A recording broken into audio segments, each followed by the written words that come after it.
Agarose gels are used in molecular biology for the separation and purification of nucleic acid fragments. A dye is added so that the fragments can be visualized under ultraviolet light. The samples are loaded into the wells of the gel and separated by size using an electric current. The size range of fragments that can be separated using agarose is between about 0.2 kilobases and 20 kilobases. Agarose gels can be made with varying concentrations of agarose, between 0.6% and 3% depending on the size of the fragments you wish to separate or resolve. Smaller fragments are resolved better in a gel with a higher percentage of agarose, and larger fragments are resolved better in a gel with a lower percentage of agarose. There are two basic components to an agarose gel: the agarose, which is a white powder, and a buffer solution. These need to be heated together to make the gel.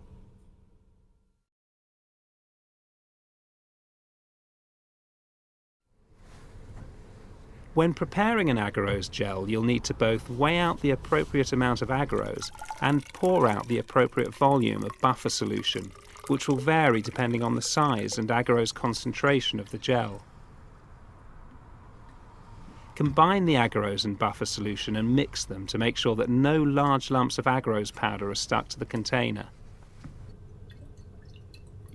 The next step is to heat the agarose and buffer mixture in a microwave oven until the agarose is completely dissolved. Make sure the container holding the gel mixture is large enough to allow for the solution to boil up without coming out of the container. A loose cover should be placed over the top to prevent the solution from splashing out. It's very important that this cover be loose, otherwise dangerous pressure buildup can occur within the container.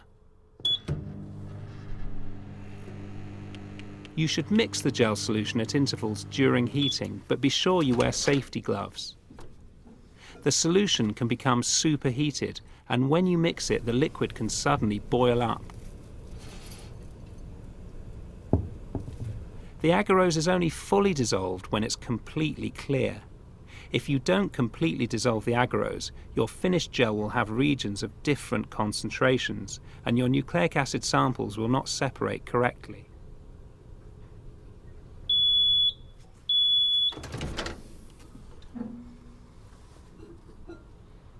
Once the agarose is fully dissolved, let it cool to 60 degrees Celsius. This prevents heat damage to the gel tray while keeping the agarose liquid. Once the agarose is cooled, you'll need to add a dye to the molten gel for later visualization of the size-separated nucleic acid fragments. You can use cyber green, but the best and most commonly used dye is ethidium bromide. When using ethidium bromide, you should always wear gloves, since it's a mutagen and a possible carcinogen that can be both absorbed through the skin and breathed in. Immediately after handling ethidium bromide, change your gloves to avoid contaminating other instruments or parts of the lab.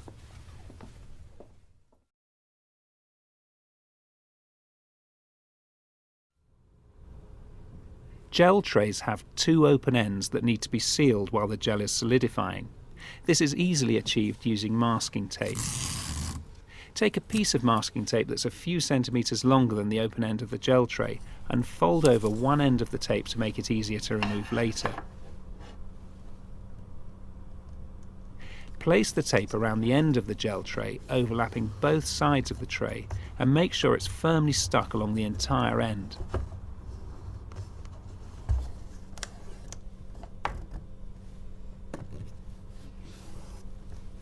Do the same for the remaining open end.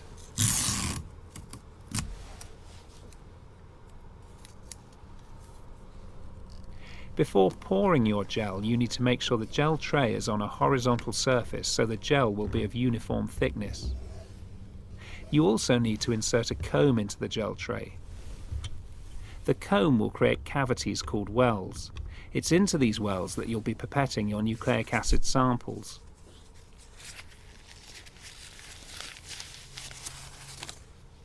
Once you've made sure that the gel tray is level and you've inserted the comb, slowly pour the gel solution into the gel tray.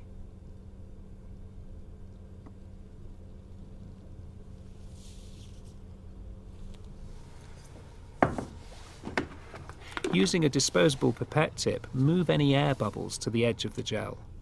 It's especially important to remove bubbles from around the comb, since these can affect the shape of the wells. It takes about 20 minutes for the gel to solidify, during which it will change from colourless to slightly opaque. While the gel is setting, don't move the gel tray or disturb the gel itself, since this can create a gel of non-uniform thickness. Once the gel is set, you can remove the comb. Slowly and carefully pull the comb upwards vertically. You'll feel some resistance as the comb comes out of the gel.